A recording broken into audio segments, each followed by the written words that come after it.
Bonjour à tous et bienvenue pour cette présentation de la loi de finances 2021 et des actualités sociales pour cette année.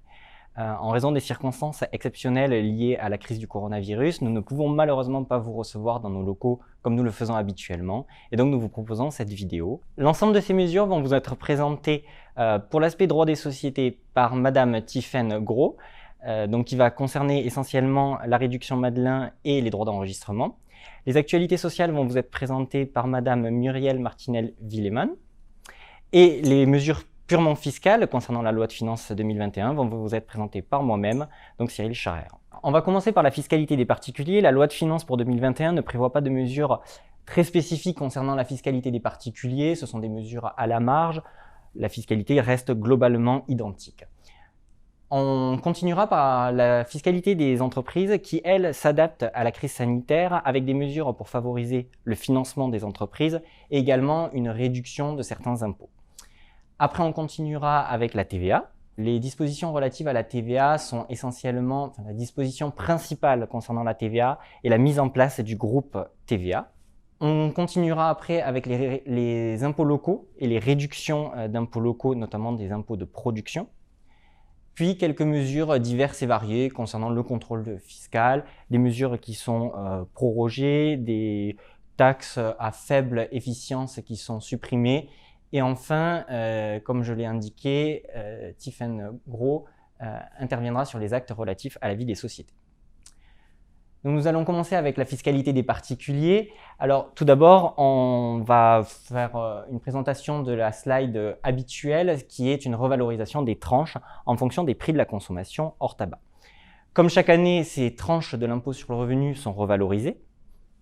Donc cette année, elles seront revalorisées de 0,20%. Donc c'est un indice des prix à la consommation comme je l'ai indiqué. Ce qui est intéressant dans cette slide, c'est de rappeler que la loi de finances pour 2020 avait diminué la seconde tranche de l'impôt sur le revenu, la faisant passer de 14% à 11%. Afin d'appliquer cette mesure seulement aux foyers modestes et pas à l'ensemble des contribuables, il a été prévu que les seuils d'entrée de la troisième et de la quatrième tranche soient abaissés. Donc vous retrouverez la fraction du revenu imposable et le taux applicable sur la slide. Et évidemment, cette revalorisation des tranches de 0,2% impacte tout un ensemble de mesures et de seuils. Par exemple, la déductibilité des frais professionnels de 10% est également revalorisée de 0,2%. Les pensions alimentaires versées à des enfants majeurs est également revalorisée dans les mêmes conditions. On ne vous a pas rappelé l'ensemble des seuils et des dispositifs qui étaient revalorisés, mais voilà, tous ceux qui sont revalorisés habituellement sont revalorisés selon ce taux. Une autre mesure concerne les non-domiciliés. Comme vous savez, les non-domiciliés percevant des salaires de source française ont une retenue à la source. Et les lois de finances pour 2019 et 2020 prévoyaient la suppression de ce dispositif. L'objectif, initialement prévu par ces mesures dans les lois de finances 2019 et 2020, était tout simplement d'appliquer le système de prélèvement à la source de droit commun, qui est appliqué pour l'ensemble des salariés, y compris pour les salariés résidents français. Donc d'appliquer ce même mécanisme aux salariés non domiciliés en France, donc qui perçoivent des salaires de source française. La loi de finances donc, pour 2020 prévoyait une suppression à compter de 2023 et également une suppression à compter de 2021 du caractère libératoire de la retenue à la source de 12%. Ce caractère libératoire veut dire que les salaires qui sont soumis à la retenue à la source de 12% ne sont pas pris en compte lors de l'établissement de la déclaration d'impôt à la fin. Et évidemment, la retenue à la source payée ne sera pas déductible de cette déclaration d'impôt. Alors donc, la loi de finances pour 2021 prévoit tout simplement une suppression de cette mesure. Et donc, on applique finalement toujours le même régime de retenue à la source avec 3 tranches, une tranche à 0%, une tranche à 12% et une tranche à 20%. On garde finalement ce caractère libératoire de la tranche à 12%. Et donc, on a seulement une revalorisation des tranches comme précédemment, à 0,2, donc selon le prix de la consommation. Une petite disposition concernant les sommes qui sont versées entre époux séparés. Cette disposition de la loi de finances fait écho à 2 décisions du Conseil constitutionnel, qui datent notamment de décembre 2020, qui a constaté une rupture d'égalité selon les sommes qui étaient versées aux époux séparés. Alors, initialement, ce qui était prévu, c'était le versement d'une prestation compensatoire en cas de divorce, qui était versée sous forme de capital, bénéficiait d'une réduction d'impôt si cette prestation était versée dans les 12 mois qui suivent le jugement de la convention de divorce. Il est prévu, pour mettre cette disposition en conformité avec la Constitution et éviter une rupture d'égalité, d'étendre cette extension de la réduction d'impôt aux prestations compensatoires mixtes, c'est-à-dire les prestations qui sont versées sous forme de capital et sous forme de rente. Initialement, ces prestations compensatoires ne pouvaient pas bénéficier de la réduction d'impôt. Et aujourd'hui, le capital donc, qui sera versé pourra bénéficier de la réduction d'impôt si, comme pour les versements compensatoires sous forme de capital uniquement, si ce capital est versé dans les 12 mois du jugement ou de la convention de divorce. Les versements également qui sont versés spontanément au titre de la contribution aux charges du mariage sont désormais déductibles, c'est-à-dire qu'il n'y a pas besoin d'attendre une homologation du juge pour que ces versements soient déductibles de l'impôt sur le revenu. Évidemment, pour que ce soit déductible, il faut que les époux séparés de fait fassent l'objet de déclarations d'impôt séparées et qu'un contribuable peut déduire donc ce versement, mais l'autre doit évidemment imposer ce versement au titre de son impôt sur le revenu. Et donc cela concerne l'imposition qui sera déclarée au niveau en 2021 concernant les revenus perçus en 2020. Après, nous allons venir sur le crédit d'impôt pour la transition énergétique. Alors, comme vous savez, la loi de finances a prévu pour 2020 une suppression de ce crédit d'impôt. Donc à partir de 2020, il a été prévu que ce crédit d'impôt soit remplacé par une prime, ma prime Rénov', pour les foyers modestes.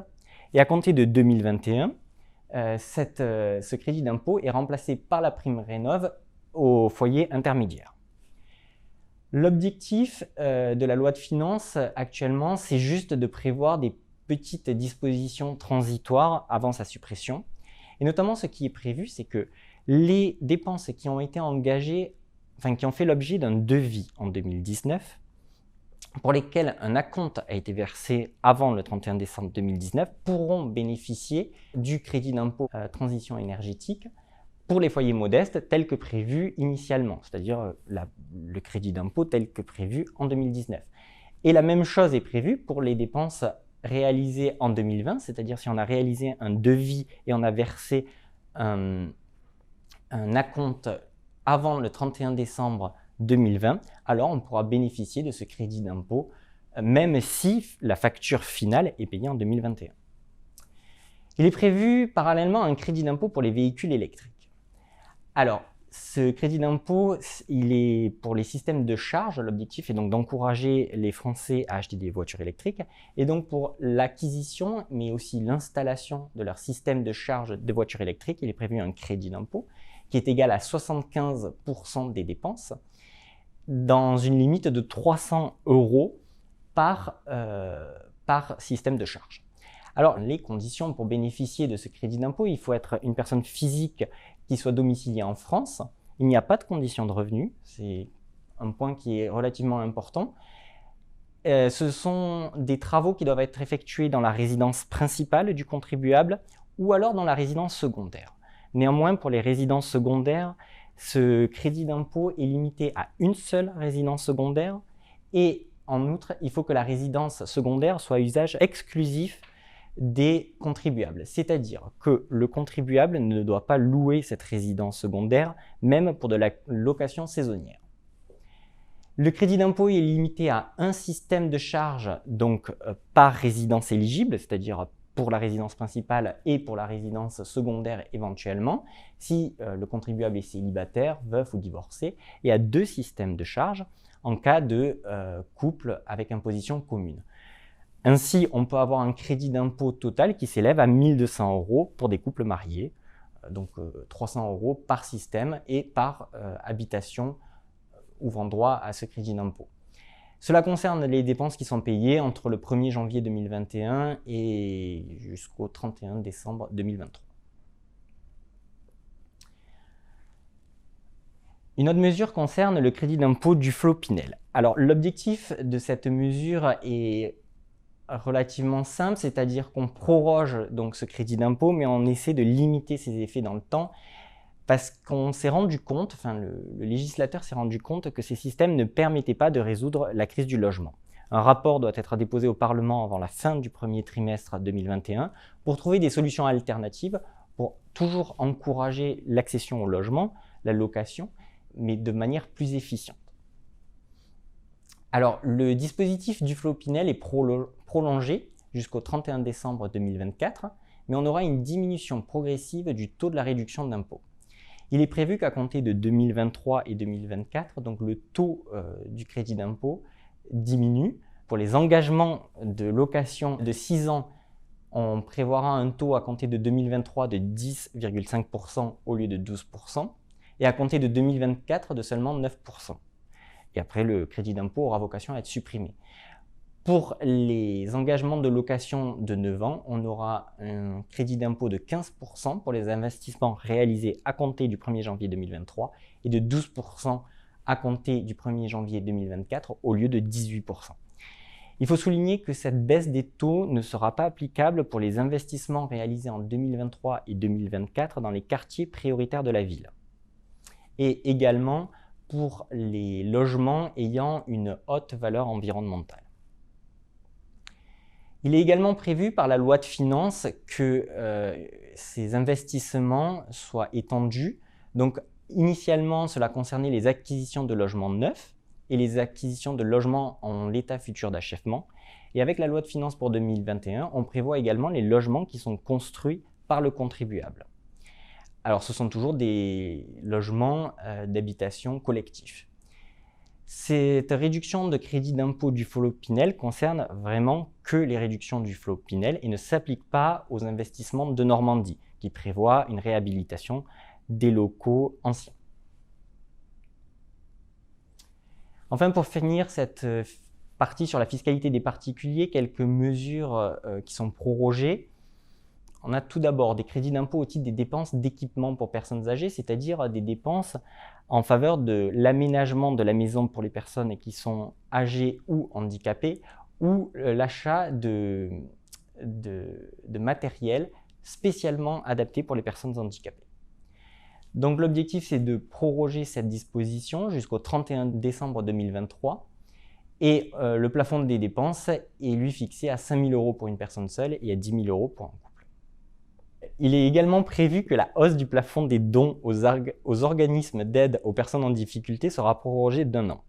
Comme vous savez, la loi de finances pour 2020 avait prévu une hausse temporaire, normalement, du plafond pour les dons aux organismes sans but lucratif qui fournissent des repas ou des soins gratuits ou des logements aux personnes en difficulté, ou alors des organismes qui luttent contre les violences conjugales. Cette hausse donc était passée de 552 € à 1 000 € du plafond. Et donc ces dons bénéficient de la réduction d'impôt de 75%. Évidemment, quand on est au-dessus du plafond tel qu'il est fixé, donc de 1 000 € actuellement, on bénéficie toujours d'un crédit d'impôt, mais celui-ci est de seulement 66%. Cela devait s'arrêter au 31 décembre 2020. Il a été prévu de proroger cette mesure jusqu'au 31 décembre 2021. On continue avec quelques mesures qui sont prorogées, donc elles ne sont pas très intéressantes, donc on les passe rapidement. C'est la réduction ou le crédit d'impôt au titre des investissements forestiers qui devait s'arrêter et qui est prorogé jusqu'au 31 décembre 2022. Et également la réduction d'impôt au titre de la souscription au capital de sociétés foncières solidaires qui est également prorogée jusqu'au 31 décembre 2021. Et je passe maintenant la parole à ma collègue Tiffaine. Bonjour, Tiffaine Gros. Je vais vous présenter une autre mesure qui a été prorogée.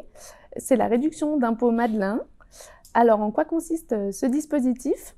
Il permet de bénéficier d'une réduction d'impôt sur le revenu correspondant à 25% des sommes investies au titre de la souscription au capital de petites et moyennes entreprises, dans la limite toutefois d'un plafond de 50 000 € pour une personne seule ou 100 000 € pour un couple. Et le dispositif qui aurait dû être arrêté en 2020 est prorogé jusqu'au 31 décembre 2021. Il est toujours ouvert à toute personne fiscalement domiciliée en France qui souscrit en numéraire, c'est-à-dire qui apporte une somme d'argent, directement au capital initial lors de la création d'une société ou aux augmentations de capital de petites et moyennes entreprises qui remplissent plusieurs conditions au jour de la souscription. Donc notamment, il faut que cette PME embauche au moins 2 salariés, qu'elle soit soumise à l'impôt sur les sociétés. Il faut qu'elle ait une activité commerciale, industrielle, artisanale, libérale ou agricole. On exclut donc toute activité de gestion de patrimoine ou d'activité immobilière. Et il faut que cette société ait été créée depuis moins de 7 ans ou qu'elle se lance sur un nouveau marché qui nécessite un investissement important. Alors maintenant, nous allons continuer avec la fiscalité des entreprises, c'est-à-dire l'impôt sur les sociétés, les BIC, les BNC et les bénéfices agricoles. Donc plusieurs mesures importantes ont été prises pour faire face à l'épidémie de coronavirus, évidemment. Donc l'objectif, c'est d'aider les entreprises à trouver des financements et également des réductions d'impôts sur certains dispositifs. Alors tout d'abord, on va présenter l'élargissement du taux réduit de l'impôt sur les sociétés en faveur des PME. Comme vous le savez, les PME dont le chiffre d'affaires est inférieur à 7,63 millions d'euros bénéficient d'un taux réduit d'impôt sur les sociétés pour leur tranche de bénéfices imposables inférieure à 38 120 euros. L'objectif de la loi de finances pour 2021, c'est d'augmenter finalement le bénéfice de ce taux réduit aux PME ayant un chiffre d'affaires inférieur ou égal à 10 millions d'euros. Par conséquent, à partir de 2021, les PME ayant un chiffre d'affaires inférieur ou égal à 10 millions d'euros bénéficieront également du taux réduit d'impôt sur les sociétés sur leur tranche de bénéfices imposables inférieure à 38 120 euros, c'est-à-dire un taux de 15%. Donc vous voyez les conséquences de cette baisse de taux pour les exercices ouverts en 2020, 2021 et 2022.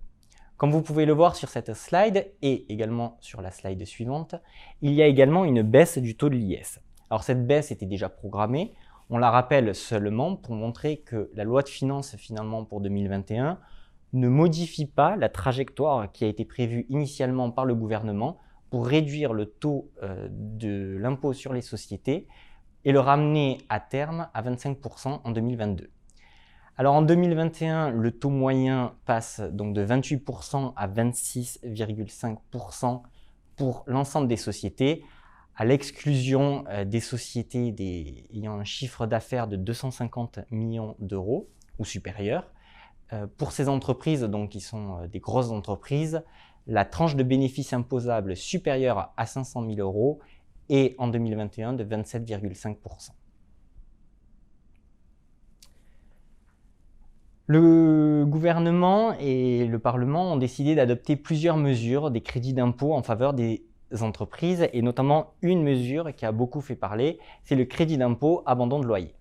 Alors l'objectif de cette mesure, c'est d'accorder un crédit d'impôt en faveur des bailleurs qui renoncent à percevoir leur loyer au titre du second confinement.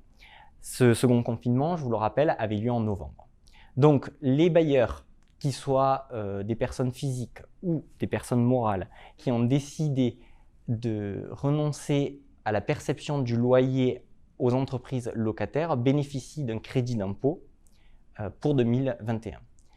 Alors, les conditions relatives aux entreprises locataires pour pouvoir bénéficier donc de ce crédit d'impôt, c'est une interdiction d'accueil au public ou si les entreprises locataires exercent une activité principale dans un secteur particulièrement touché par la crise sanitaire. On vise là évidemment les bars, les restaurants, les hôtels, les cafés.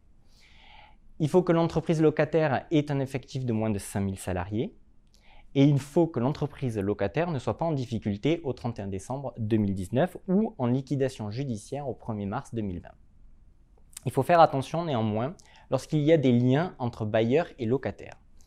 Alors on parle de liens entre bailleurs et locataires lorsque l'entreprise locataire est exploitée soit par un ascendant, un descendant ou un membre du foyer fiscal du bailleur, ou qu'il existe des liens de dépendance au sens de l'article 39.12 du Code général des impôts. Alors l'article 39.12, ce sont les liens capitalistiques. Il y a des liens entre le bailleur et le locataire lorsque les deux entreprises sont détenues par une tierce entreprise ou alors que l'une détient l'autre, à plus de 50% des droits de vote ou des droits capitalistiques. Lorsqu'il y a des liens entre le bailleur et le locataire, il faut être capable pour le bailleur de prouver, sur demande de l'administration fiscale et par tout moyen, que le locataire avait des difficultés de trésorerie en novembre. Si le bailleur n'est pas capable de démontrer ces difficultés de trésorerie, alors il ne peut pas bénéficier de ce crédit d'impôt. Il faut préciser que cette preuve, c'est que sur demande de l'administration fiscale et elle se fera a posteriori. C'est-à-dire qu'on peut demander le crédit d'impôt et c'est qu'en cas de contrôle fiscal qu'on devra apporter cette preuve.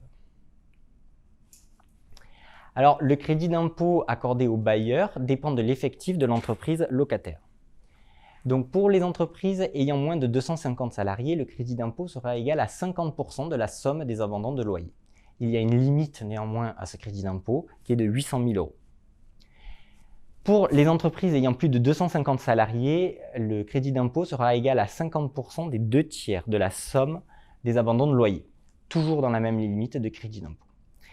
Et le bailleur aura une obligation déclarative pour bénéficier de ce crédit d'impôt, c'est-à-dire qu'il devra déposer une déclaration conforme à un modèle établi par l'administration fiscale, que nous n'avons pas à ce jour, dans les mêmes délais que la déclaration annuelle de revenus ou de résultats. Donc on aura ce modèle lorsque les déclarations annuelles de revenus et de résultats sortiront.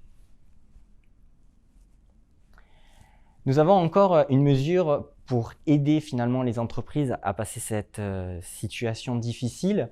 Et donc, avec un objectif, c'est d'améliorer la présentation des comptes sociaux des entreprises afin de leur permettre d'accroître leur capacité de financement. Quel est l'objectif de cette mesure? Les entreprises peuvent réévaluer librement leur bilan afin d'avoir une présentation plus adéquate, plus juste et aussi plus valorisante pour leur entreprise et ainsi bénéficier de capacités de financement plus facilement. Alors, le problème de cette réévaluation libre aujourd'hui, c'est que ça peut générer une plus-value qui est imposable à l'impôt sur les sociétés, au taux de droit commun. Et donc, afin d'éviter finalement de pénaliser les sociétés qui, en recherche de financement, finalement, décident de proposer une réévaluation libre de leurs actifs, se voient accroître leur fiscalité. Donc, c'est une mesure qui est optionnelle. On peut imposer immédiatement les plus-values dégagées suite à cette réévaluation libre des actifs sociaux, mais on peut décider de la reporter dans le temps. Les conditions à respecter pour être éligible à la réévaluation, c'est que cette réévaluation doit porter sur l'ensemble des immobilisations corporelles et financières, à l'exception évidemment des immobilisations incorporelles telles que le fonds de commerce, et aussi des stocks et des valeurs mobilières de placement. Alors cette réévaluation libre des actifs, on prévoit donc une neutralisation ou un report finalement de l'imposition qui est dégagée, mais pas une exonération totale. Donc il y aura tout d'abord une obligation déclarative de suivi qui sera à joindre avec la déclaration de résultat pour indiquer les plus-values qui sont notamment en sursis d'imposition. Et la neutralisation de l'écart de réévaluation aura un impact différent selon que cette réévaluation porte sur des immobilisations qui sont non amortissables ou des immobilisations amortissables. Concernant les immobilisations non amortissables, la situation est relativement simple. Il s'agit d'un sursis d'imposition classique. C'est-à-dire que lors de la cession du bien, on prendra en compte finalement la valeur telle qu'elle a été non réévaluée pour le calcul de la plus-value et non la valeur réévaluée. Donc on aura bien une imposition finalement de cette réévaluation. Concernant les immobilisations amortissables, il faudra effectuer une réintégration extra-comptable par fraction égale dans les résultats de l'entreprise à partir de l'exercice suivant. Donc si on fait une réévaluation au titre de l'exercice clôturé au 31 décembre 2020, on devra réintégrer à partir de l'exercice clôturé au 31 décembre 2021. Cette réintégration dépend des immobilisations. Les immobilisations concernant les constructions faisant l'objet d'un amortissement minimum de 15 ans devront être réintégrées par fraction égale sur une période de 15 ans. Concernant les autres immobilisations, la réintégration se fera sur une période de 5 ans. Alors une autre mesure est prévue encore pour faciliter finalement la capacité de financement des entreprises. C'est une mesure qui existait déjà précédemment, qui avait été supprimée et finalement qui est remise au goût du jour par la loi de finances 2021. Il s'agit des cessions de bail immobilier. Alors, qu'est-ce qu'une cession de bail immobilier? C'est une cession d'un immeuble par une entreprise qui est propriétaire d'un immeuble donc qu'elle exploite. Dans le cadre de son activité, qui est commerciale ou industrielle, elle décide de le vendre à une entreprise de crédit bail et de le louer dans le même temps à l'entreprise. Cela permet évidemment d'obtenir le prix de la cession de l'immeuble et donc d'avoir une capacité de financement plus élevée. L'objectif également de ce contrat, c'est à l'issue du contrat de crédit bail immobilier, c'est de racheter l'immeuble dont on était initialement propriétaire.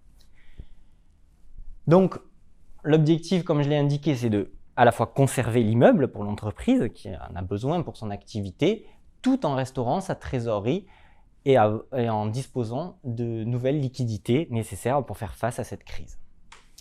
Alors, le problème de ce dispositif, c'est que lorsqu'on vend un bien immobilier, évidemment, il y a une plus-value. Cette plus-value est imposable, donc finalement, le besoin de trésorerie est limité vu qu'ils devront sortir l'impôt qui est dû sur cette plus-value. Donc, il est proposé aux entreprises qui appliqueraient ce dispositif une faculté d'étalement de l'imposition de la plus-value de cession par parts égales sur la durée de crédit bail immobilier sans pouvoir excéder 15 ans. Alors, cela concerne les contribuables qui sont soumis à l'impôt sur les sociétés ou à l'impôt sur le revenu dans la catégorie des bénéfices industriels et commerciaux, des bénéfices non commerciaux ou des bénéfices agricoles. Et la cession doit évidemment porter sur un immeuble bâti ou non bâti qui est affecté à l'activité de l'entreprise. Donc, il n'est pas envisagé de prévoir cela pour des cessions d'immeubles de placement. Ce dispositif est applicable pour les cessions d'immeubles qui sont réalisées entre le 1er janvier 2021 et le 30 juin 2023. C'est également applicable pour les cessions qui sont précédées d'un accord de financement conclu entre le 28 septembre 2020 et le 31 décembre 2022.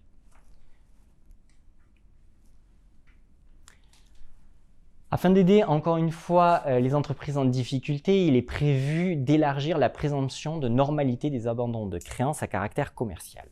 Comme vous le savez, les abandons de créances à caractère commercial sont déductibles de l'impôt si on peut démontrer que l'entreprise a agi dans son intérêt. Il y a une présomption de normalité et donc d'intérêt pour l'entreprise actuellement lorsque l'abandon est réalisé pour une entreprise qui fait l'objet d'un plan de sauvegarde ou de redressement judiciaire. La loi de finances pour 2021 étend cette présomption de normalité aux entreprises qui font l'objet d'un accord de conciliation constaté ou homologué par un juge dans le cadre d'une conciliation. Donc, si une entreprise abandonne une créance à caractère commercial à une société qui a un accord de conciliation, qui est constaté ou homologué par le juge, elle pourra déduire de ses résultats cet abandon de créance sans avoir à le justifier. Cela s'applique pour les abandons de créances qui sont consentis dès le 1er janvier 2021. Il est également prévu une extension du champ de remboursement de la créance de carry-back. Alors, comme vous savez, la troisième loi de finances rectificative pour 2020 a prévu que les créances de carry-back qui étaient en report pouvaient être remboursées pour les exercices clos jusqu'au 31 décembre 2020. Donc sans attendre le délai de 5 ans normalement prévu pour obtenir ce remboursement. Donc pour cette année, finalement, il n'y a pas vraiment de souci, c'est plutôt pour les années futures. L'objectif de cette disposition, qui est d'application permanente, contrairement à la disposition que je viens d'énoncer de la loi de finances rectificative qui est que temporaire, l'objectif c'est que les entreprises qui font l'objet d'une conciliation, elles peuvent demander le remboursement anticipé de leurs créances de carry-back dès l'ouverture de la procédure de conciliation et donc avant le délai de 5 ans. Donc pour prendre un exemple, une société qui clôture au 31 décembre 2020 pourra demander un report de ses déficits en arrière lors de l'établissement de la liasse fiscale en 2021. Elle aura donc une créance de carry-back en 2021, donc qui sera constatée à partir du 1er janvier 2021. Si cette société fait en 2023 l'objet d'une procédure de conciliation, elle pourra, dès l'ouverture de la procédure de conciliation, demander ce remboursement de créances de carry-back, constaté donc sur les revenus 2020, et pourra en obtenir donc le remboursement immédiat sans attendre le délai de 5 ans.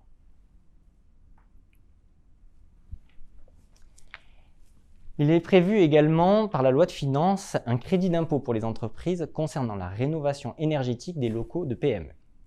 C'est un crédit d'impôt qui est temporaire en faveur des PME pour les encourager à réaliser des économies d'énergie et donc à faire des travaux de rénovation énergétique. Les dépenses éligibles vous sont listées, donc on a par exemple l'acquisition de pompes à chaleur, de chauffe-eau solaire, de systèmes de ventilation mécanique. Toutes ces dépenses doivent être réalisées donc par des PME au sens du droit communautaire, c'est-à-dire moins de 250 salariés et un chiffre d'affaires ou un total bilan inférieur à 50 millions d'euros. Il faut également que les dépenses soient liées à la rénovation énergétique des bâtiments à usage tertiaire, dont elles sont propriétaires ou locataires, mais qu'elles affectent à l'exercice de leur activité commerciale ou industrielle. Il faut également, comme pour les particuliers finalement, que ces travaux soient effectués par un professionnel, et ce professionnel doit être certifié RGE. Ce crédit d'impôt concerne les dépenses qui sont engagées entre le 1er octobre 2020 et le 31 décembre 2021. Donc c'est une disposition qui est vraiment temporaire. Et le crédit d'impôt est égal à 30% des dépenses engagées hors taxe, dans la limite d'un plafond de 25 000 euros. La loi de finances prévoit également la suppression de la majoration pour non-adhésion à un organisme agréé. Alors, cette suppression va se faire en plusieurs temps pour une suppression totale à partir de 2023. Comme vous le savez, les revenus des professionnels, que ce soit les bénéfices industriels et commerciaux, les bénéfices non commerciaux ou les bénéfices agricoles, qui sont soumis à un régime réel d'imposition, sont majorés de 25% lorsque ces derniers n'adhèrent pas à un organisme ou un centre de gestion agréé ou qui ne font pas appel à un professionnel de l'expertise comptable. Il a été prévu par cette loi de finances tout simplement une réduction progressive de cette majoration. Cette majoration passe finalement en 2020 à 20% au lieu de 25% les années précédentes. Et donc on a un dégrèvement, 15% en 2021, 10% en 2022, pour finir avec tout simplement aucune majoration à partir de 2023. Quelques petites mesures qu'on rappelle et des nouvelles mesures. Donc on a tout d'abord un crédit d'impôt mécénat. Donc actuellement, un crédit d'impôt pour les dons consentis au profit d'organismes qui sont agréés, dont l'objectif exclusif est de verser des aides financières permettant la réalisation de certains investissements ou de fournir des prestations d'accompagnement aux PME, donc sont déductibles des résultats. L'objectif, c'est d'étendre ce crédit d'impôt aux fédérations. Voilà. L'objectif est vraiment d'aider finalement ces fédérations qui assistent les PME dans leur recherche notamment de financement, donc en aidant leur trésorerie par la déductibilité des dons qui sont faits à ces fédérations. Il y a également une prorogation de la réduction d'impôt pour la mise en place d'une flotte de vélos. Alors comme vous le savez, les entreprises bénéficient actuellement d'une réduction d'impôt lorsque l'entreprise met à disposition gratuite auprès de ses salariés des vélos pour leur déplacement domicile-travail. Le montant de la réduction est de 25% du prix d'achat des vélos ou du prix de la location des vélos. Il est prévu que ce dispositif soit prorogé pour 3 ans. Donc cela nous amène jusqu'au 31 décembre 2024. Quelques petites mesures encore concernant le Covid. Donc, dans le cadre de l'épidémie, certains travailleurs indépendants, on pense notamment aux avocats, ils ont bénéficié d'une aide exceptionnelle qui était financée par les caisses complémentaires des indépendants. Afin d'éviter finalement que ces aides soient taxées et finalement qu'elles ne remplissent pas leur fonction d'aider ces professionnels pendant une période assez difficile pendant laquelle ils n'ont pas pu exercer leur profession, il est prévu une exonération totale de cette aide concernant l'impôt sur le revenu, l'impôt sur les sociétés et toute autre contribution. Ces aides ne seront également pas prises en compte pour l'appréciation des limites des régimes d'imposition. Il y a également la déclaration des auto-entrepreneurs. Donc, dans le cadre de l'épidémie de Covid, les auto-entrepreneurs exerçant une activité dans certains secteurs particulièrement touchés ont bénéficié d'une exonération qui était spécifique de leur cotisation sociale, obtenue par une déduction de leur chiffre d'affaires sur la période concernée. Donc globalement, sur la période où ils ont dû faire face à une fermeture administrative. Donc, afin d'imposer finalement ces chiffres d'affaires et de les retenir, il est prévu que les chiffres d'affaires qui ont été omis sur ces déclarations devront être déclarés sur la déclaration d'ensemble des revenus 2020. Maintenant, on va passer aux mesures concernant la TVA, donc la taxe sur la valeur ajoutée. La principale mesure, évidemment, est la constitution d'un groupe TVA. Alors, ce régime de groupe TVA existe dans la directive depuis très longtemps et il est déjà appliqué par 19 États membres. Le gouvernement a décidé de prévoir l'instauration de ce groupe TVA également en France pour finalement se rapprocher des formalités du groupe d'intégration fiscale tel qu'il est prévu aujourd'hui. Alors, ce groupe TVA, il concerne qui? Il concerne des personnes assujetties, juridiquement indépendantes, mais qui ont des liens financiers, économiques et organisationnels. Alors, un lien financier, globalement, c'est lorsque une société détient une autre société à plus de 50% des droits de vote ou des droits du capital, ou les deux sociétés sont détenues par une tierce personne à plus de 50%. Des liens économiques, cela suppose donc que les sociétés exercent des activités similaires ou connexes. Le lien organisationnel suppose que la direction est dans les faits réalisée par les mêmes personnes. L'objectif de ce groupe TVA, finalement, c'est de désigner un assujetti unique qui aura un numéro TVA. Et cet assujetti unique pourra réaliser l'ensemble des obligations déclaratives et devra procéder au paiement de la TVA. L'objectif aussi est de limiter, enfin d'effacer même carrément, les liens entre ces sociétés dans le même groupe. Donc des prestations de services réalisées par une société du groupe à une autre société ne seront tout simplement plus déclarées. Il faudra toutefois respecter quelques obligations encore. Tout d'abord, évidemment, toutes les sociétés devront respecter des obligations comptables. Toutes les sociétés conserveront leur numéro de TVA actuel et il y aura une solidarité de paiement entre les sociétés. Donc l'assujetti unique déposera la déclaration d'ensemble de la TVA, procédera au paiement, mais si la société ne paye pas, ce sont l'ensemble des sociétés du groupe qui devront payer, et notamment les intérêts de retard, majoration et amendes éventuelles. Ce régime optionnel doit être exercé pour une durée de 3 ans. Il doit être exercé aussi avant le 31 octobre de l'année précédente. C'est-à-dire que si on veut mettre en place ce groupe TVA, il faut, avant le 31 octobre, faire une option. Cette option se réalisera dans les mêmes conditions que pour l'intégration fiscale, c'est-à-dire qu'il faudra l'accord de l'ensemble des sociétés du groupe. Et donc, une fois qu'on aura exercé l'option avant le 31 octobre, le groupe TVA existera au 1er janvier de l'année suivante. On pourra commencer à exercer cette option à compter du 1er janvier 2022 pour une application effective au 1er janvier 2023. Alors, ce groupe TVA a une durée minimale de 3 ans. Pendant cette durée, les dispositions sont assez strictes. Il n'est pas possible pendant 3 ans de faire entrer une nouvelle société, sauf si la société initialement ne respectait pas les conditions nécessaires pour être dans le groupe TVA. De même, pendant 3 ans, aucune société ne peut sortir du groupe, sauf, toujours pareil, si la société ne respecte plus les conditions nécessaires. Un exemple très simple, on a défini un groupe TVA, une des sociétés est vendue, dans ce cas-là, évidemment, avant les 3 ans, elle pourra sortir du groupe. Si à l'inverse, on achète une société et qu'elle remplit les conditions qu'au moment de l'achat, elle pourra rentrer dans le groupe en dépit du fait que l'option a été faite moins de 3 ans auparavant. Après ce délai de 3 ans, il est possible de sortir du groupe plus facilement et de faire rentrer de nouveaux assujettis.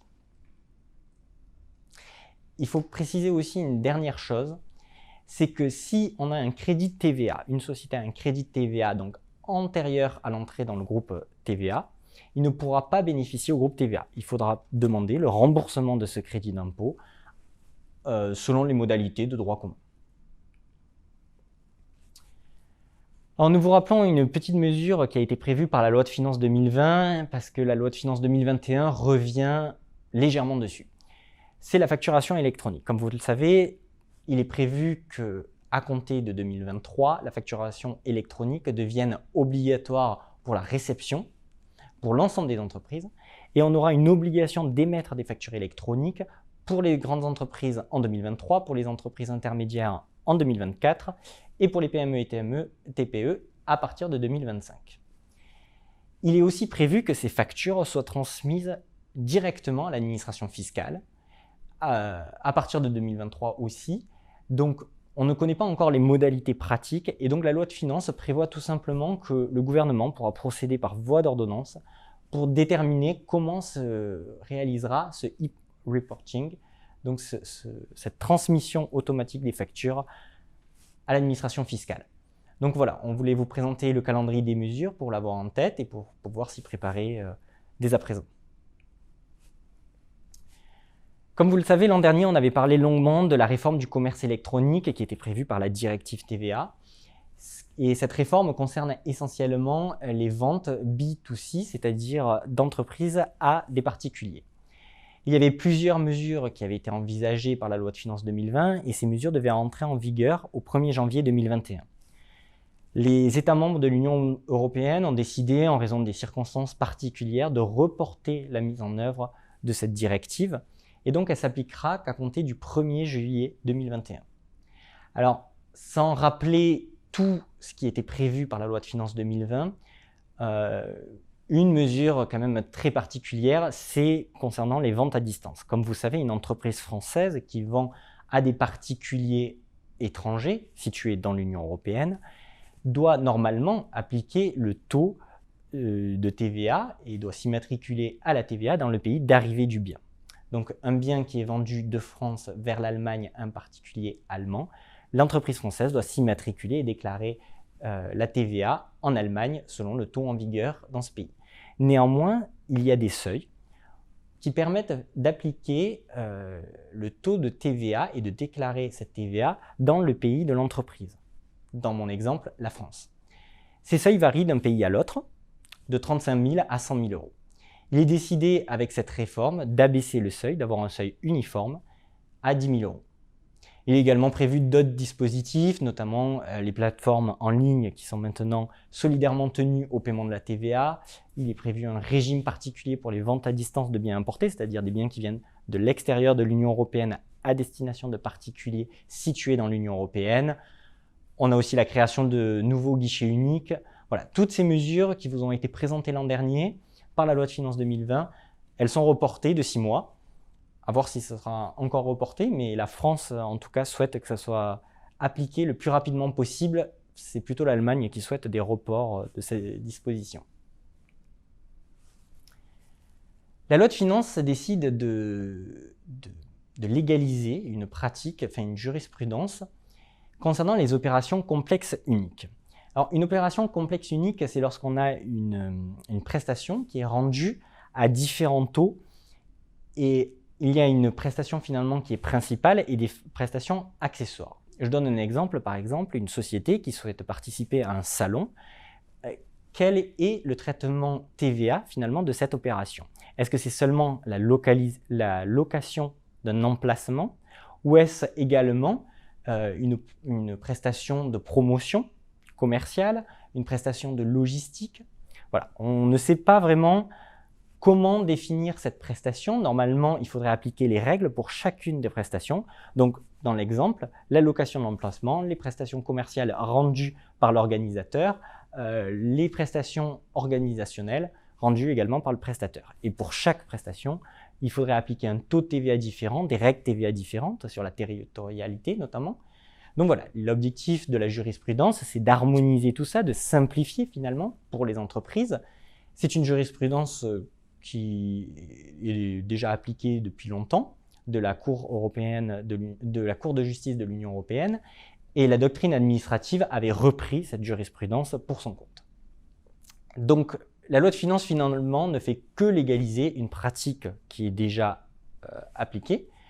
Donc, quel est le principe posé par cette loi de finances? C'est qu'il va falloir déterminer finalement une opération principale et des opérations annexes. Et finalement, on va appliquer à l'ensemble de l'opération le même taux de TVA. Il y a toutefois une exception, c'est lorsque l'opération principale bénéficie du taux réduit de 2,10%.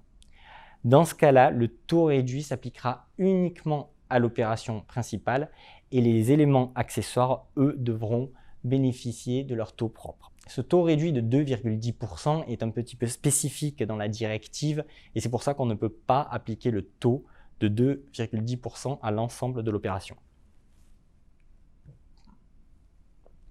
Nous allons passer maintenant aux impôts locaux. Alors globalement, ce qu'il faut savoir, c'est que les impôts locaux, les impôts de production sont décriés depuis très longtemps. Ils sont décriés notamment par le fait qu'ils empêchent les relocalisations d'entreprises. Donc l'objectif, c'est de vraiment diminuer ces impôts par différents mécanismes. Tout d'abord, le taux d'imposition de la CVAE, donc de la cotisation de la valeur ajoutée, est réduit de moitié. Donc pour les entreprises dont le chiffre d'affaires hors taxe est supérieur à 50 millions, le taux passe de 1,5% à 0,75%. Évidemment, le montant minimal de la CVAE qui est dû est également divisé par 2. Donc il passe de 250 € à 125 €. Et alors, comme vous le savez, les entreprises dont le chiffre d'affaires n'excède pas 50 millions d'euros bénéficient d'un dégrèvement de CVAE et dont le montant varie en fonction du chiffre d'affaires. Donc il est un peu difficile de déterminer le taux applicable. On vous a rappelé le tableau et donc tout ça est divisé par 2 pour les entreprises. Également divisé par 2, le seuil d'assujettissement aux acomptes qui a baissé à 1 500 € au lieu de 3 000 € précédemment. Et toutes ces mesures rentrent en vigueur pour les impositions qui sont dues au 1er janvier 2021. En plus de ça, le taux de plafonnement donc, de la CET en fonction de la valeur ajoutée est lui abaissé à 2% au lieu de 3% précédemment. Il est également prévu d'étendre finalement l'exonération de CFE pour la création ou l'extension d'établissements.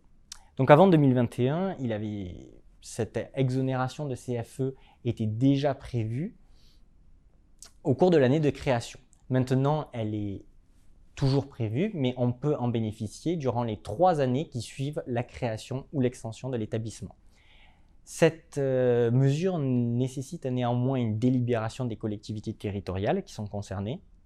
Et il faut que le contribuable en fasse une demande pour la création d'établissements stables ou pour l'extension de l'établissement stable.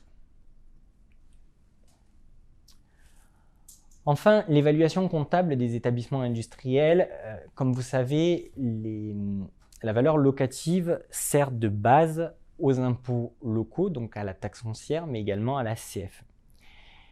Cette évaluation comptable des établissements industriels est vivement critiquée parce qu'elle est trop lourde et donc, visiblement, elle affecterait la compétitivité de la France pour produire sur son territoire. Il a été prévu de supprimer cette méthode comptable pour finalement, au début, prévoir la méthode d'évaluation comme les locaux commerciaux. Finalement, cette suppression n'a pas eu lieu, ça a été jugé un petit peu trop compliqué à ce stade, donc on a simplement diminué par 2 l'intérêt qui est appliqué. Si vous voulez, sur la valeur locative donc, des locaux commerciaux, est appliqué un taux d'intérêt. Aujourd'hui, il est de 8% de la valeur brute pour les sols et les terrains et de 12% pour les constructions et les installations foncières. Et donc, on divise à compter de 2021 par 2 à 4% pour les sols et terrains et 6% pour les constructions et installations foncières. Donc cela aura un effet de diviser par 2 évidemment l'évaluation comptable qui sert de base, donc comme je l'ai dit, aux impôts locaux, à la CFE et à la taxe foncière et donc qui permettra aux entreprises de diminuer fortement leur imposition. Donc on va terminer par quelques petites mesures, tout d'abord concernant le contrôle fiscal. Comme vous savez, les pénalités de retard ont été abaissées.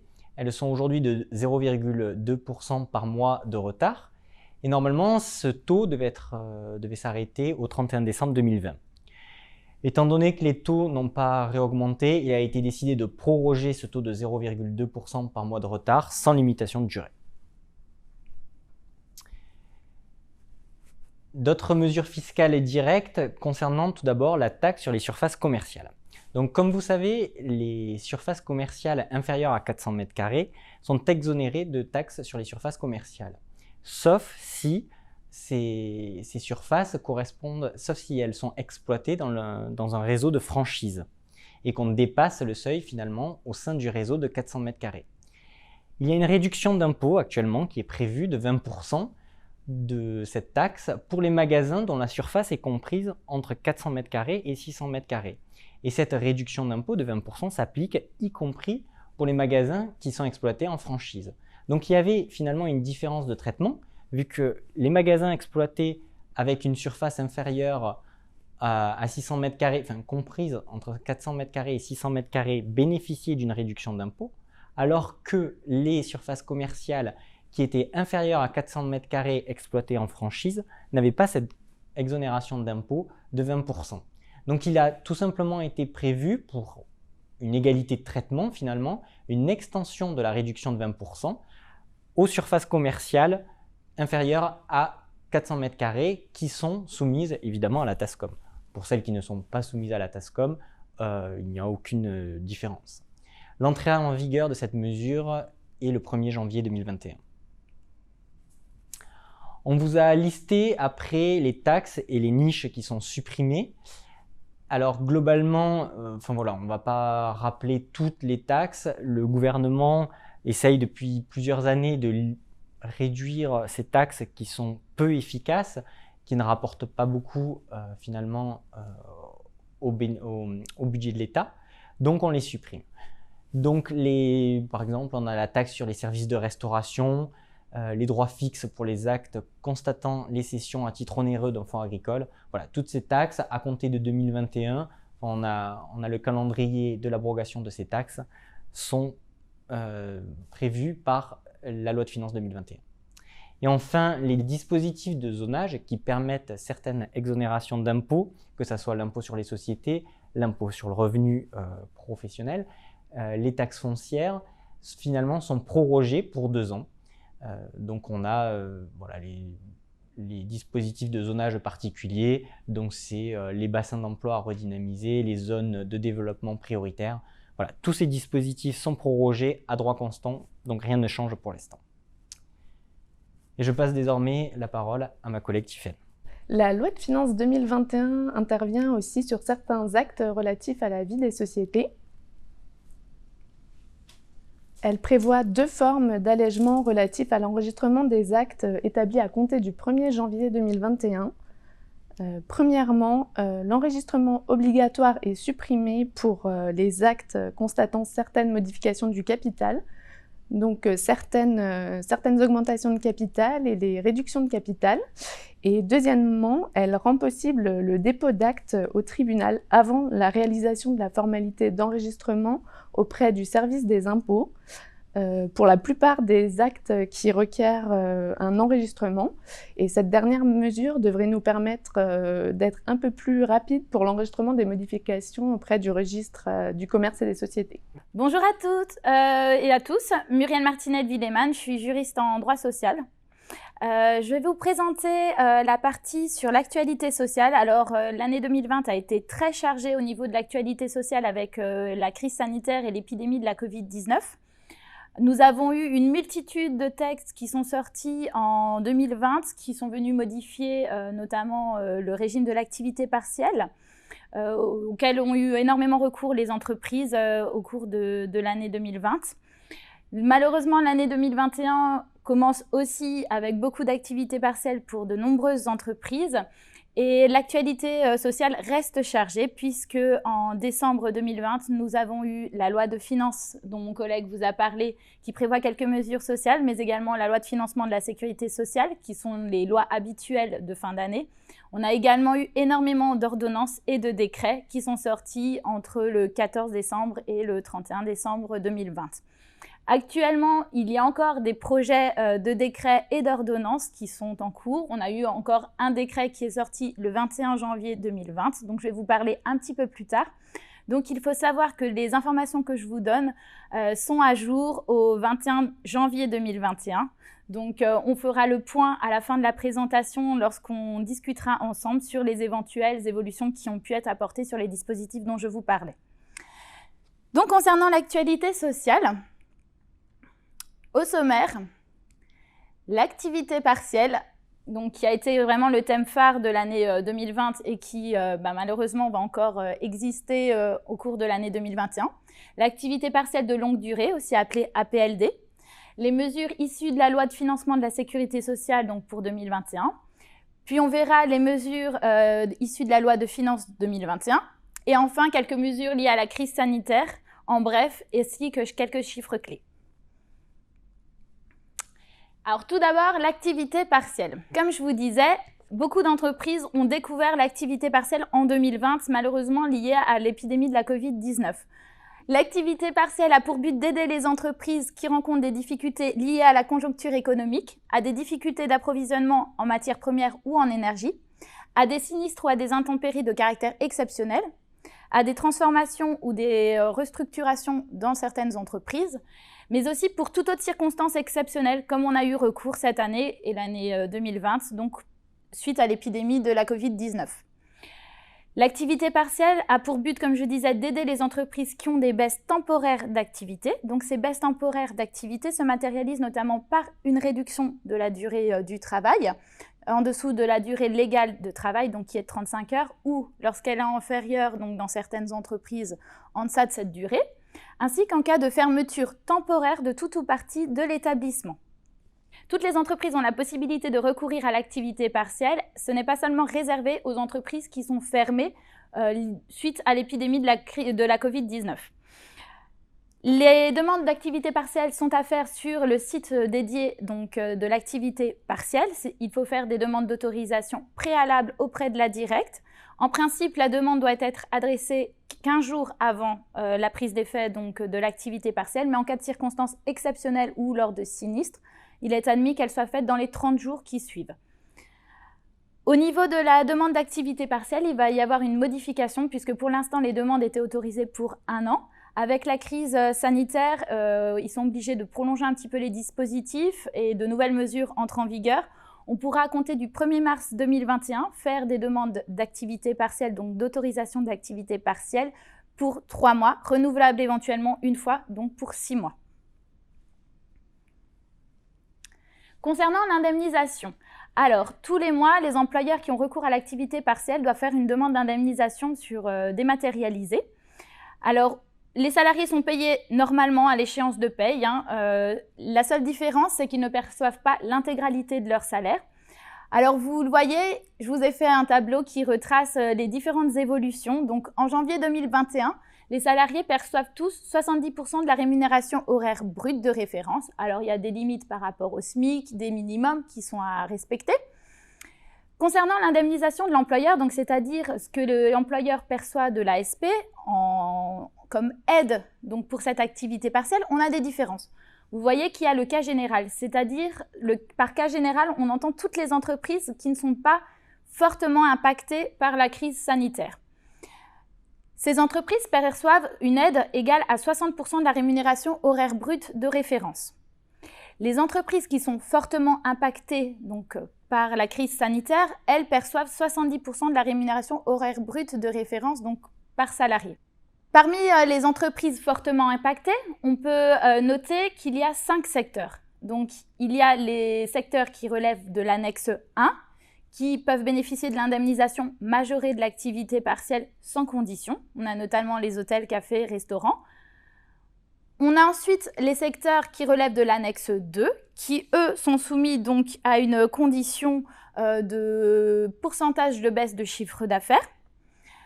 On a ensuite les entreprises qui sont soumises à des fermetures administratives, donc notamment liées au confinement. On a ensuite les entreprises qui sont soumises à des restrictions sanitaires territoriales, donc c'est majoritairement les entreprises qui sont sujettes au couvre-feu. et qui peuvent bénéficier d'une indemnisation majorée sous réserve de justifier d'une baisse de chiffre d'affaires de 60%. On a ensuite une 5e zone qui a été créée, les zones de chalandise d'une station de ski, qui elles aussi bénéficient d'une indemnisation majorée. Alors là, je vous ai mis qu'à compter du 1er février et de mars 2021, il allait y avoir des changements de taux, notamment pour le cas général, où on passerait d'une indemnisation pour les salariés de 60% et pour les employeurs de 36%, au lieu donc des 60% qu'on avait en janvier. Alors, on a 3 projets de décret et une ordonnance concernant l'activité partielle qui sont envisagés pour modifier ces dispositifs. Alors, ce qui serait envisagé, c'est que le dispositif, donc le taux de prise en charge des salariés à 60% et des entreprises LED à 36% soit reporté au lieu d'être au 1er février, donc au 1er mars 2021. Donc, en février, peut-être, si les projets de décret aboutissent, les entreprises du cas général resteront donc sur le système de janvier 2021. Concernant février et mars 2021, pour les secteurs plus touchés, on a aussi des projets d'ordonnance, puisqu'il est prévu pour les entreprises des secteurs des annexes 1 et 2 de bénéficier à compter du 1er mars 2021 d'une indemnisation à hauteur de 70% sous réserve de justifier d'une baisse de chiffre d'affaires d'au moins 80% par rapport à la même période en 2020 ou 2019. Donc je vais passer rapidement sur les indemnisations qui sont prévues pour février-mars 2021 puisqu'il risque d'avoir des changements avec ce projet d'ordonnance et ces projets de décret. Idem pour avril, mai et juin 2021 puisque là aussi ça risque certainement d'être reporté.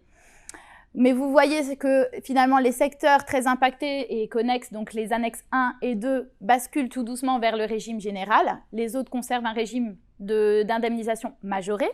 Et à partir de juillet 2021, théoriquement, tout le monde aurait une baisse d'indemnisation de l'État à 36% et pour les salariés, une baisse de rémunération de 70 à 60%.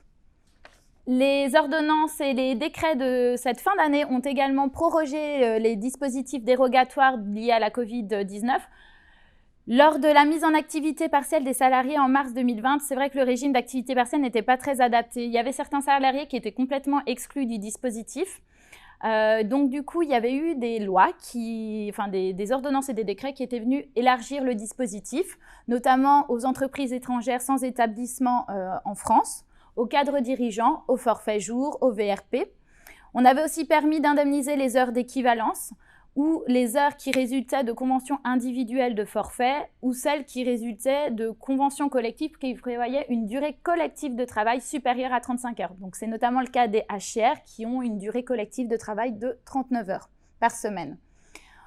Ils avaient également permis d'individualiser l'activité partielle. L'activité partielle, c'est un dispositif normalement qui est collectif, qui s'applique de la même manière à tous les salariés ou à tous les salariés d'un même service. Donc là, on avait permis une individualisation de l'activité partielle qui a été prorogée donc, en fin d'année dernière.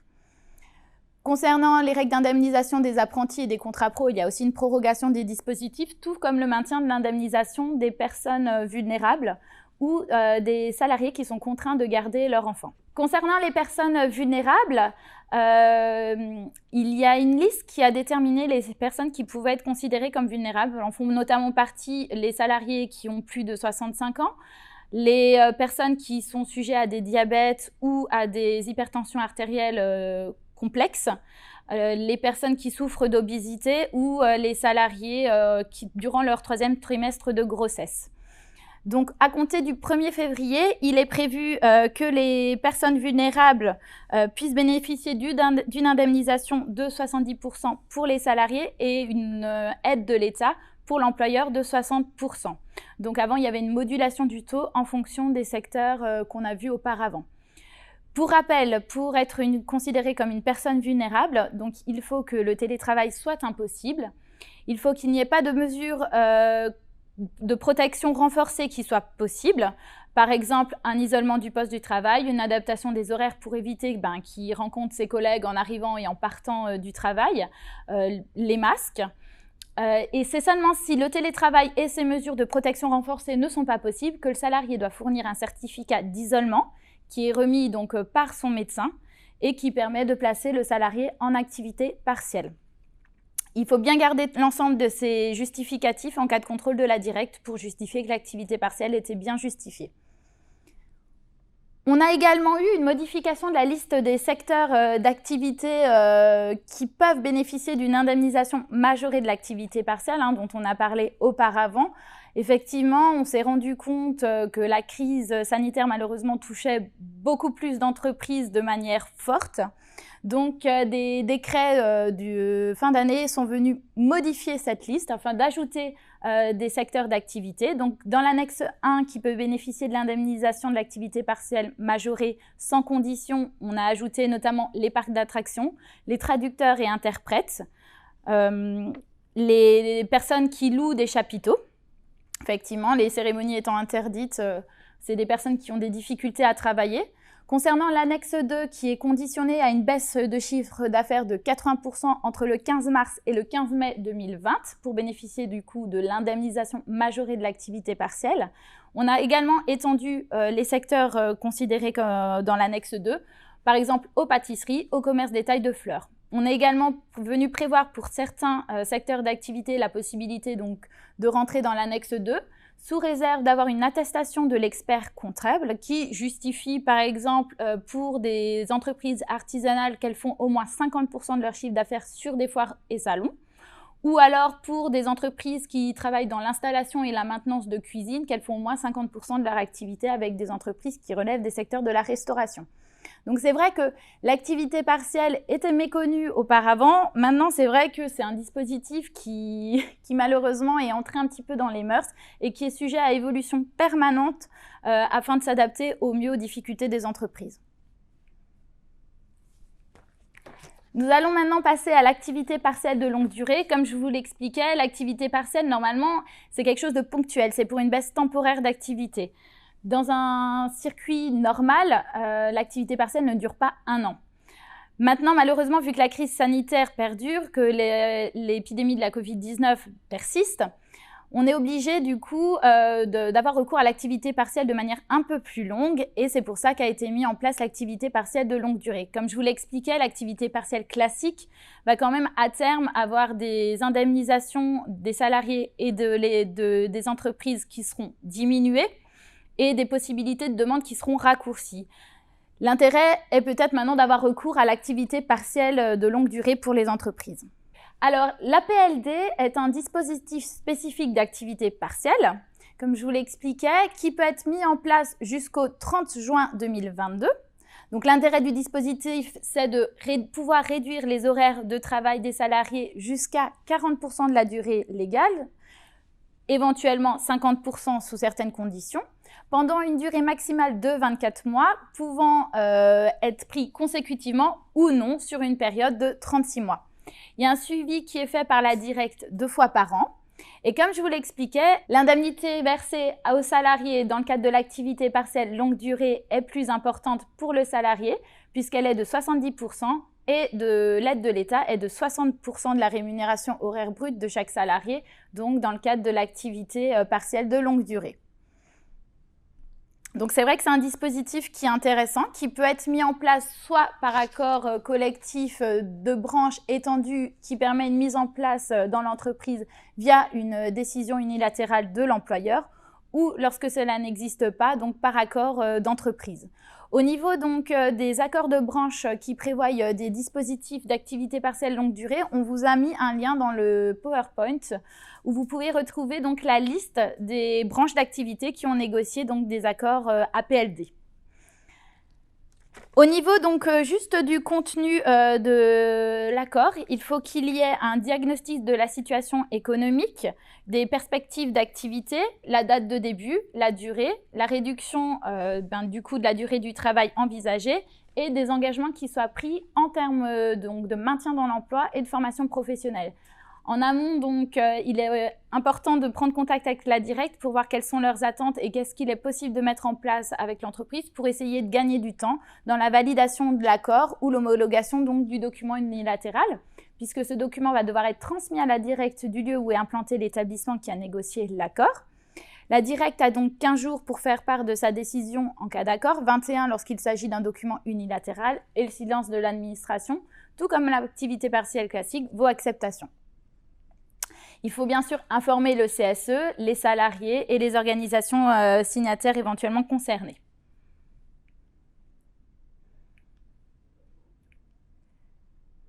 Alors, comme je vous l'indiquais, l'activité partielle de longue durée doit faire l'objet d'un suivi par la directe, donc tous les 6 mois. Et c'est ce qui nous permettra de faire, à l'issue de ce suivi, des éventuelles demandes de renouvellement d'activité partielle de longue durée. Donc, il faudra transmettre à la directe un bilan qui porte sur le respect des engagements en matière d'emploi et de formation professionnelle, sur les modalités d'organisation des organisations syndicales, des salariés, des institutions représentatives, avant l'échéance du coup des 6 mois, avec un diagnostic actualisé de la situation économique et des perspectives d'avenir et une copie du procès-verbal du CE. Alors, l'activité partielle a été mise en place à compter de juillet 2020. Entre-temps, on a eu le deuxième confinement, donc le 30 octobre 2020. Il a fallu ajuster le dispositif, puisque sinon les entreprises auraient été un petit peu pénalisées pour celles qui avaient recours à la PLD comparé aux entreprises qui ont recours à de l'activité partielle classique. Pour ce faire, on a neutralisé la période de confinement dans la durée de recours à l'activité partielle de longue durée. Donc, dans les 24 mois ne seront pas pris en compte les quelques semaines donc, de confinement liées au second confinement. Idem pour le volume de la réduction de l'horaire de travail, puisque cette réduction de l'horaire à 40% de la durée légale est appréciée sur la période. Donc là, on enlèvera la période de confinement qui aurait fait descendre la moyenne. Ces mesures sont applicables aux accords collectifs et aux documents unilatéraux validés ou homologués à compter du 16 décembre 2020.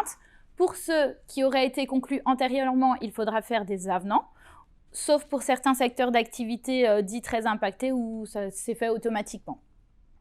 Quelques adaptations aussi pour les salariés à temps partiel, où il est possible maintenant de proratiser justement la réduction d'horaire par rapport à la durée du travail des salariés, ou par rapport à la possibilité de prendre en compte dans l'activité partielle de longue durée les cadres dirigeants, mais uniquement en cas de suspension temporaire totale de l'activité de l'entreprise. À présent, on va s'intéresser aux mesures qui sont issues de la loi de financement de la sécurité sociale. Donc, on a essayé de vous regrouper les principales mesures. Donc, on reste sur le thème de l'activité partielle, c'est le thème de l'année 2020 et 2021, je crois, pour les entreprises d'un point de vue social. Donc, on a une pérennisation du régime social de l'indemnité légale d'activité partielle, c'est-à-dire qu'il y a une exonération de cotisations et de contributions sociales sur cette indemnité. C'est qualifié de revenu de remplacement. Donc, à ce titre, c'est uniquement sujet à de la CSG à hauteur de 6,2%, à de la CRDS à hauteur de 0,5% sur une assiette de 98,25% qui correspond à un abattement de frais professionnels de 1,75%. Donc, par contre, pour les salariés qui relèvent du régime d'Alsace-Moselle, les cotisations maladie restent dues. On a également une pérennisation du régime social de l'indemnité complémentaire d'activité partielle, mais uniquement pour 2021, à la différence de l'indemnité légale d'activité partielle. Donc, l'indemnité complémentaire d'activité partielle, c'est une faculté pour les entreprises de payer leurs salariés au taux normal, comme s'ils n'avaient pas été en activité partielle. Parce que, comme on l'a vu auparavant, ils ne perçoivent que 70% de leur rémunération horaire brute, ce qui correspond à peu près à 84% de net. Donc, pour éviter cette perte, les employeurs ont la faculté donc, de mettre en place, par décision unilatérale ou par accord collectif, une indemnité complémentaire d'activité partielle à l'indemnité légale. Donc, c'est le même régime social, sous réserve que l'indemnité légale d'activité partielle et l'indemnité complémentaire d'activité partielle, que leur total soit inférieur à 3,15 SMIC. Si ça dépasse, il faudra donc soumettre à cotisation classique. La loi de financement de la sécurité sociale prévoit également une prise en compte des périodes d'activité partielle pour l'ouverture des droits à la retraite, donc comme du taux plein, une prise en compte comme du taux plein et pour la durée d'assurance. Par contre, il y aura encore des décrets qui vont venir préciser certains seuils. Autre mesure, toujours pour aider les entreprises à faire face à cette crise sanitaire inédite, les exonérations des cotisations et contributions sociales. Alors, il y en avait déjà qui avaient été mis en place par la loi de finances rectificative de juillet 2020.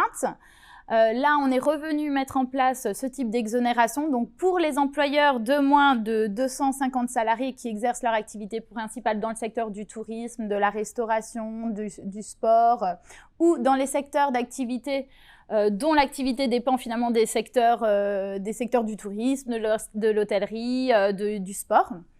Donc, il y a également les employeurs de moins de 50 salariés qui exercent leur activité dans d'autres domaines qui peuvent en bénéficier s'ils ont eu une interdiction d'accueil du public qui affecte leur activité. Donc, c'est vrai que ces exonérations vont un petit peu varier selon la situation des entreprises, selon si elles ont été soumises à un couvre-feu avant le 30 octobre 2020 ou si elles ont été soumises, entre guillemets, uniquement au confinement. Donc, cette exonération porte sur les cotisations dues au titre des périodes d'emploi courant entre le 1er septembre 2020 et le 30 novembre 2020 pour une période maximale de 3 mois. Et donc, du coup, les cotisations concernées sont celles à compter du 1er septembre 2020 si les entreprises ont fait l'objet d'une mesure de restriction de circulation et d'accueil avant le 30 octobre, donc c'est-à-dire le couvre-feu, et à compter du 1er octobre pour les autres entreprises qui auront été uniquement touchées par le confinement. Il y a également la possibilité pour les entreprises de mettre en place des plans d'appurement par rapport aux cotisations sociales qui seraient dues encore au 31 décembre, et ça, c'est à voir avec les organismes de recouvrement. Concernant l'aide au paiement des cotisations et contributions sociales, donc les bénéficiaires, c'est les mêmes employeurs que ceux pour l'exonération, et l'aide correspond à un montant de 20% du montant des rémunérations des salariés du 1er septembre au 30 novembre 2020 ou du 1er octobre au 30 novembre 2020, selon la situation de l'entreprise, comme on l'expliquait auparavant pour l'exonération.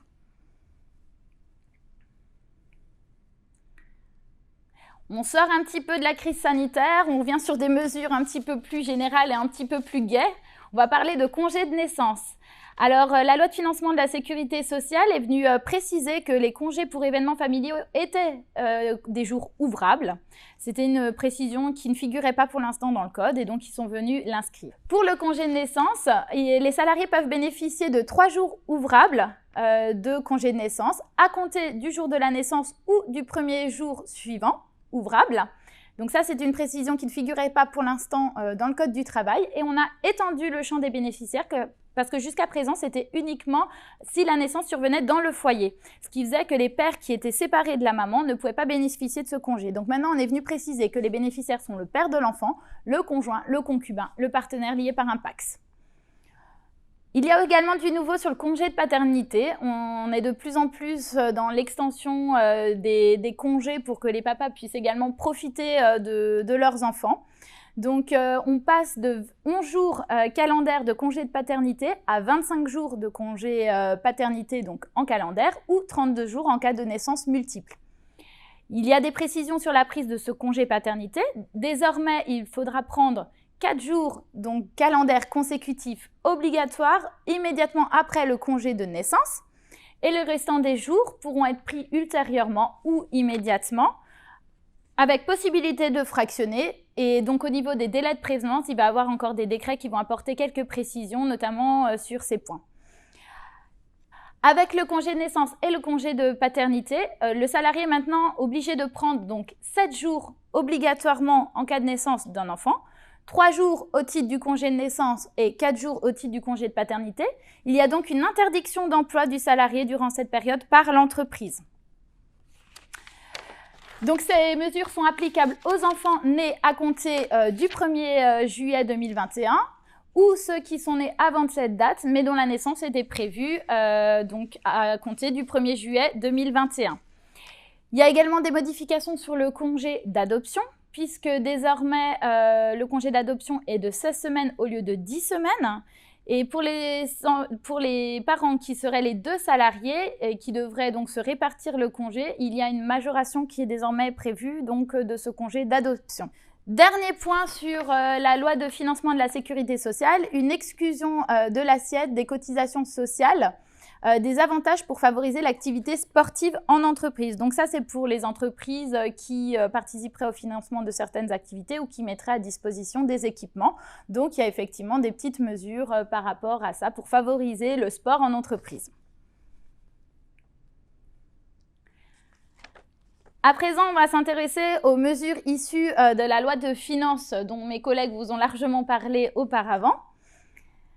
Donc, en social, on a quelques mesures qui sont quand même assez importantes, notamment sur l'indemnisation de l'activité partielle, puisqu'on a une réduction du délai de prescription de 6 mois, alors qu'auparavant, c'était 12 mois. Donc, ce n'est pas négligeable. Il faudra bien faire les demandes d'activité partielle d'indemnisation assez rapidement. On a aussi une prolongation du fonds de solidarité jusqu'au 16 février 2021. Et enfin, par rapport au plan de relance, le plan de relance a 3 priorités, notamment l'écologie, donc par rapport à la rénovation thermique, le bonus écologique, la compétitivité avec une réduction des impôts de production, un investissement massif dans certaines technologies, mais également la cohésion sociale et territoriale. Alors, autre mesure, le forfait mobilité durable. Donc, le forfait mobilité durable était venu remplacer l'indemnité kilométrique vélo qui peut être mis en place facultativement dans les entreprises via une décision unilatérale ou un accord collectif. Donc, le forfait mobilité durable a pour objet vraiment d'inciter les salariés à utiliser davantage le vélo, le covoiturage, des transports plus sains, entre guillemets, et donc dans le cadre de la transition écologique. Donc à ce titre-là, les entreprises ont la faculté de verser un forfait aux salariés qui utiliseraient ces moyens de transport. Donc on a augmenté l'exonération, le plafond d'exonération, puisque le forfait est exonéré jusqu'à 500 €. Et à compter de 2022, il est également aussi possible d'intégrer les trottinettes, par exemple, électriques personnelles, qui étaient pour l'instant exclues du dispositif. On a également une prorogation de 2 ans des dispositifs d'exonération régionale, les BER et les ZRR. Concernant la formation, donc les entreprises qui ont dépassé le seuil de 11 salariés en 2018 et 2019 se verront appliquer un gel des effets de seuil. Concernant la contribution formation, pendant 4 ans. Et pour les entreprises qui ne comportent pas d'établissement en France, elles ne seront pas tenues de participer au financement de la formation professionnelle. Alors, je vais passer très rapidement sur cette mesure pour favoriser l'actionnariat salarié. Plusieurs mesures ont été mises en place afin donc de favoriser l'actionnariat salarié, notamment par une réduction du taux du forfait social en cas d'abonnement unilatéral de l'employeur versé pour acquérir des actions de l'entreprise, ou une suppression du forfait social lorsque l'abonnement patronal est complémentaire à un versement fait par le salarié, qui est pour souscrire des actions ou des titres de l'entreprise dans le cadre d'un plan d'épargne salariale. Alors maintenant, on va voir quelques petites mesures en bref. Alors, non des moindres, l'aide au titre des congés payés. Et vous voyez que sur ce slide, il y a des dispositions en rouge. C'était les dispositions dont je vous parlais, qui ont fait l'objet d'une modification par un décret du 20 janvier 2021. Donc, l'aide au titre des congés payés, c'est pour les entreprises dont l'activité principale implique l'accueil du public et qui ont été fermées pendant une durée de 140 jours au cours de l'année 2020. Ou pour les entreprises qui connaissent une baisse d'activité d'au moins 90% de leur chiffre d'affaires pendant l'état d'urgence sanitaire. Donc l'état d'urgence sanitaire, c'est entre le 24 mars et le 10 juillet et à compter donc du 17 octobre 2020. À savoir que l'état d'urgence sanitaire a été prorogé par l'Assemblée nationale au 1er juin 2021 pour l'instant. Donc, les entreprises qui remplissent les conditions peuvent bénéficier d'une aide égale à 70% de l'indemnité de congés payés si elles ont fait prendre des congés payés à leurs salariés entre le 1er janvier et le 31 janvier 2021 désormais, ainsi qu'entre le 1er février 2021 et le 7 mars 2021 lorsque l'employeur a placé un ou plusieurs salariés en activité partielle durant cette période. Auparavant, on était sur des dates entre le 1er et le 21 janvier 2021. Donc là, ils ont étendu le dispositif parce que c'est une mesure qui avait d'abord été annoncée par un communiqué de presse. On a eu un décret qui a été très tardif. Beaucoup d'entreprises n'ont pas pu solliciter leurs salariés pour prendre des congés payés parce qu'elles n'arrivaient pas à respecter le délai de prévenance d'1 mois. Et qu'ensuite, voilà, il faut obtenir l'accord du salarié. Donc les délais étaient un petit peu trop courts. Donc ils ont prolonger ce dispositif pour les entreprises qui n'auraient pas encore bénéficié de cette aide, et cette aide porte sur 10 jours de congés payés maximum. Cette aide n'est par contre pas adressée aux entreprises qui relèvent des caisses de congés payés. Pour bénéficier de cette aide, il faut adresser une demande, donc en même temps que la demande d'indemnisation d'activité partielle, donc par voie dématérialisée. Cette aide sera versée par l'ASP. Le salarié, lui, percevra une indemnité de congé payé classique à 100% et donc l'entreprise bénéficiera d'une aide égale à 70% de cette indemnité. Il faudra bien sûr informer le CSE, le cas échéant, de la demande de versement de l'aide. Pour rappel, cette aide n'est possible que si l'entreprise bénéficie d'une autorisation d'activité partielle sur la période. Alors, concernant les congés payés, il y a une prorogation jusqu'au 30 juin 2021 pour les entreprises d'imposer par accord collectif d'entreprise ou, à défaut, de branche, la prise de congés payés aux salariés lorsque c'est des congés payés qui ont été acquis ou de modifier unilatéralement des dates de congés payés qui auraient déjà été posées. Donc, cette faculté n'est ouverte que pour 6 jours de congé, 6 jours ouvrables, et l'entreprise doit respecter un délai de prévenance d'1 jour franc. Pour rappel, des mesures similaires existent pour les jours de RTT, les jours de repos pour les salariés en forfait jour ou pour les salariés qui bénéficieraient de jours sur le compte épargne-temps. On peut également imposer la prise de ces jours sous réserve que ça soit justifié par l'intérêt de l'entreprise suite à la crise sanitaire et c'est dans la limite de 10 jours par an et avec un délai de prévenance du coup de 1 jour franc. Et ça, toutes ces mesures sont applicables jusqu'au 30 juin 2021. Autre mesure qui peut intéresser certaines entreprises, c'est le prêt de main-d'œuvre à but non lucratif qui est simplifié jusqu'au 30 juin 2021 également. Donc le prêt de main-d'œuvre permet à des entreprises de se prêter des salariés, donc notamment pour des entreprises qui font de l'activité partielle, qui peuvent prêter leurs salariés à d'autres entreprises qui, elles, ont plutôt un accroissement d'activité. Donc, habituellement, pour pouvoir mettre en œuvre du prêt de main-d'œuvre, il faut faire une convention de mise à disposition pour chaque salarié. Là, il est prévu qu'on puisse le faire pour plusieurs salariés dans la même convention. Il faut établir un avenant de contrat de travail par salarié par mise à disposition. Là, il est prévu que dans l'avenant, on n'est pas obligé de préciser les horaires de travail. Il faut également, normalement, que le prêt de main-d'œuvre se fasse à l'euro près, c'est-à-dire qu'il n'y ait pas du coup d'avantage pour l'une ou l'autre des sociétés, donc qu'il y ait vraiment une facturation de l'ensemble des charges et qui pèsent sur l'entreprise prêteuse. Là, à compter du 1er janvier 2021, si l'entreprise a recours à de l'activité partielle, elle peut refacturer qu'une seule partie des coûts à l'entreprise utilisatrice. Concernant l'entretien professionnel, il y a également un report possible jusqu'au 30 juin 2021, que ce soit du bilan ou des entretiens qui doivent avoir lieu tous les 2 ans. Du coup, à compter du 1er juillet 2021, la sanction financière applicable aux entreprises d'au moins 50 salariés ne sera donc appliquée qu'à compter du 1er juillet 2021. Et cette sanction consiste à verser 3 000 € sur le compte personnel de formation du salarié. Concernant le CDD, il y a également une possibilité par accord d'entreprise d'assouplir certaines règles relatives au renouvellement des CDD ou relatives au calcul du délai de carence, voire même à une suppression du délai de carence, donc par accord d'entreprise. Ces modifications peuvent être appliquées au CDD jusqu'au 30 décembre 2020 ou alors, si l'accord collectif le prévoit, à une date ultérieure qui peut aller jusqu'au 30 juin 2021. À présent, on va voir quelques chiffres clés, donc notamment le SMIC qui a été revalorisé à 10,25 à compter 10,25 € à compter du 1er janvier 2021. Il y a également donc le minimum garanti. Le plafond de la sécurité sociale a quant à lui reste à l'identique par rapport à 2020. Vous trouverez également des renseignements sur la gratification minimale des stagiaires, sur les frais de repas 2021, sur l'avantage en nature. Et on va juste faire un petit focus rapide sur le ticket restaurant, puisque à compter du 1er janvier 2021, le montant maximum de la participation patronale est de 5,54 €. Et cette participation doit être comprise entre 50 et 60% de la valeur du titre. Suite à l'épidémie de la Covid-19, notamment à la fermeture de nombreux bars, restaurants, donc la validité des titres restaurants de l'année 2020 a été prorogée au 1er septembre 2021.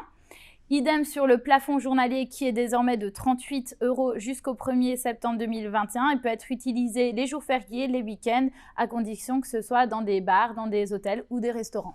Voilà, notre présentation de la loi de finances 2021 et des actualités sociales s'achève. Nous vous remercions de nous avoir écoutés et nous vous disons à bientôt. Si vous avez des questions, n'hésitez pas à nous contacter. Au revoir, bonne journée.